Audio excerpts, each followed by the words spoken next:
Jesus new creation ministries ద్వారా ఈ రీతిగా ప్రతిరోజు అనుదిన ఆహారమును మీతో పంచుకోవడానికి దేవుడిస్తున్న కృపను బట్టి దేవునికి ఎనలేని కృతజ్ఞతలు.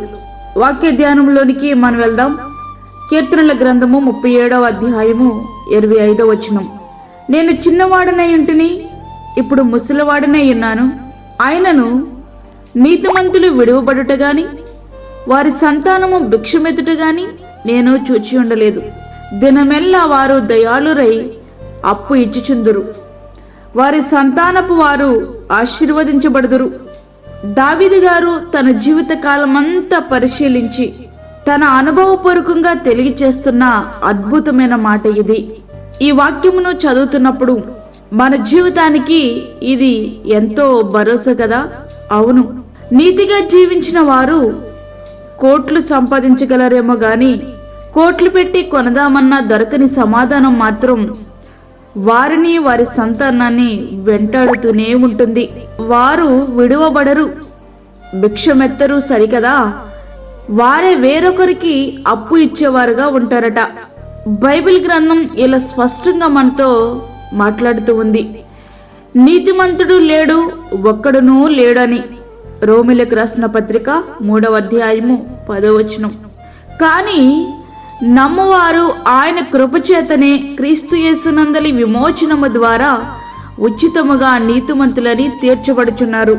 రోమిలకు రాసిన పత్రిక 3వ అధ్యాయము 24వ వచనం. ప్రవక్తల శిష్యులలో ఒకని భార్య ప్రవక్త అయిన ఎలీషా గారి వద్దకు వచ్చి తన భర్త చనిపోయాడని, అప్పుల వారు తమ పిల్లలను దాసులుగా కొనుక్కోవడానికి వచ్చారని ఆయనకు తెలియచేసినప్పుడు తన దగ్గరనున్న నూనె కుండతో పొరుగు వారి దగ్గర తెచ్చిన ఖాళీ కుండలను నింపి ఆ నూనెను అమ్మి అప్పు తీర్చి మిగిలిన సొమ్ముతో వారిని బ్రతకమని ఎలీషా గారు చెప్తారు. 2వ రాజుల గ్రంథము 4వ అధ్యాయము 1 నుండి 7 వచనములో ఈ యొక్క దృశ్యము మనకి కనబడుతూ ఉంటది.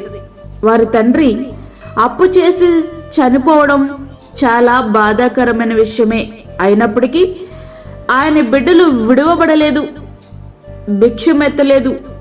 తత్ఫలితంగా అద్భుతంగా దేవుడు వారిని పోషించాడు. ప్రియ స్నేహితుడా, వాక్యమంటినటువంటి ప్రియ దేవుని బిడ్డ, తల్లిదండ్రులంగా మనము నీతిమంతులుగా జీవిస్తే అది మనకే కాదు, మన బిడ్డలకు ఆశీర్వాదకరమే.